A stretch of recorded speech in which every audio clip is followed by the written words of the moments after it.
चलो बच्चों ये क्वेश्चन देखते हैं और क्या है इस क्वेश्चन के अंदर समझते हैं, है ना। तो सबसे पहले जो हमें गिवन है उस पर फोकस करते हैं कि भाई क्या है। तो गिवन है अपने को कि let a circle C be the image of x square plus y square, x square plus y square. ये एक सर्कल गिवन है, इसकी इमेज जो है वो एक सर्कल सी है इन द लाइन दिस, इस लाइन के अंदर मिरर इमेज, ठीक है।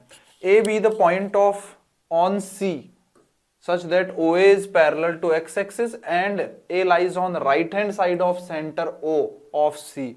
If B alpha comma beta, beta जो है वो 4 से छोटा है, lies on C such that length of arc AB is 1/6 of the perimeter of C, then beta minus √3 alpha की वैल्यू पूछ रहा है, ठीक है। मतलब बेसिकली हमें B पॉइंट फाइंड करना है। तो सबसे पहले तो हम क्या करेंगे कि भाई एक सर्कल गिवन है, हमें एक सर्कल गिवन है जिसकी हमने क्या ले ली, मिरर इमेज ले ली। तो सर्कल की बेसिकली मिरर इमेज लेना, एक उसका जो सेंटर है उसकी मिरर इमेज ले लें और रेडियस तो चेंज होगी नहीं। तो सर्कल, इस सर्कल का सेंटर जो है वो कितना है सबसे पहले ये पूछ लेते हैं। तो ये हो जाएगा सर्कल C1 बोल देता हूं मैं, इस सर्कल को मैं C1 बोल देता हूं। तो C1 का जो सेंटर है वो है 1, एंड लाइन L क्या दी हुई है हमें, वो दी हुई है 2x - 3y + 5 = 0। इस पॉइंट का इस लाइन में मिरर इमेज फाइंड करते हैं हम। तो डायरेक्ट फॉर्मूला होता है x - x1/a = y - y1/b। x, एक second, wait for the program to respond.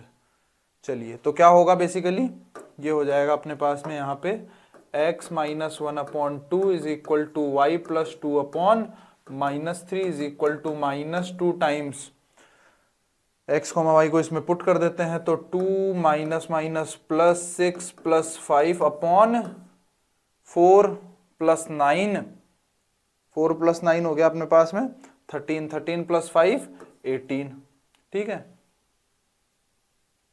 सही लिखा है क्या, सॉरी 1 सेकेंड गड़बड़ कर दी। 4 + 9 तो ये हो जाएगा 13। तो ये 13 से 13 कैंसिल हो गया, यहां से x - 1 जो है वो -4 के इक्वल आ गया, तो x जो है वो -3 के इक्वल आ गया। और ऐसे ही y + 2 जो है वो 6 के इक्वल आ गया, तो y जो है वो 4 के इक्वल आ गया।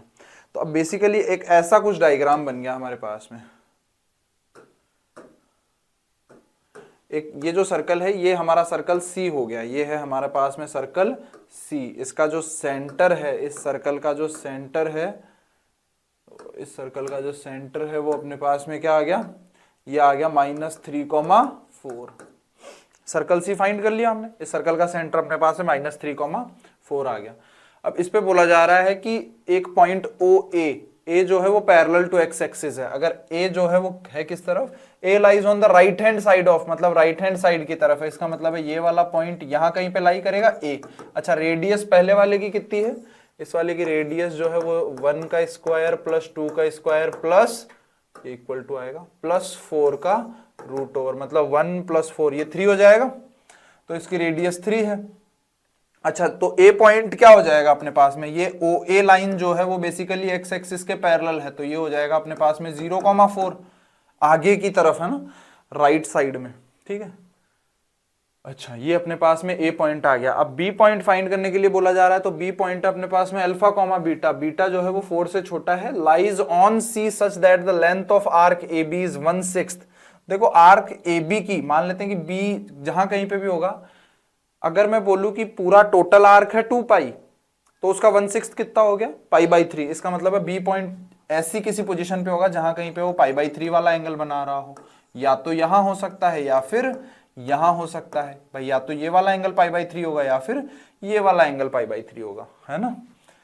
तो यहां से अगर हम सोचें तो B जो है इसके कॉरस्पॉन्डिंग, तो B का जो y कोऑर्डिनेट आएगा वो 4 से बड़ा आएगा। तो इसका मतलब है कि वो वाला डायग्राम तो नहीं हो सकता।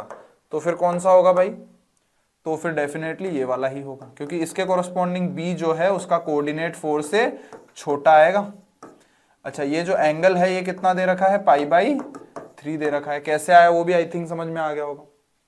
अच्छा, ये एंगल भी पता चल गया।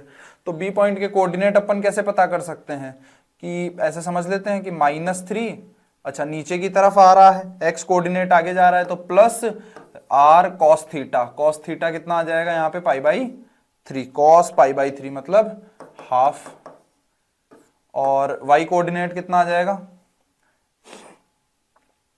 ये हो जाएगा अपने पास में 4 plus y coordinate of centre 4 plus r sine theta, है ना।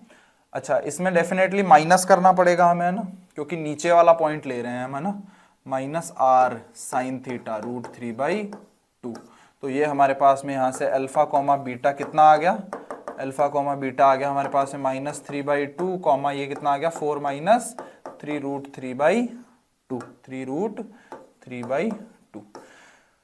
चलिए तो beta minus √3 alpha, beta minus √3 alpha, beta minus √3 alpha, एक बार चेक कर लेते हैं, ये -3 प्लस तो ये -6 प्लस -3/2, ठीक है। यहां से ये कितना आ जाएगा, बीटा कितना है अपने पास में 4 माइनस, तो इसकी वैल्यू कैलकुलेट करते हैं, बीटा कितना है 4 माइनस 3√3/2 और √3 अल्फा, तो ये कितना आ जाएगा -3√3/2। तो ये माइनस माइनस प्लस होके ये तो कैंसिल हो जाएगा, ये बाई 2 जो है वो सिर्फ इसी के नीचे है ना, ये पूरे के नीचे नहीं है, तो आंसर जो है वो अपने पास में 4 आ जाएगा। 4 जो है हमारा करेक्ट आंसर हो जाना चाहिए, ठीक है।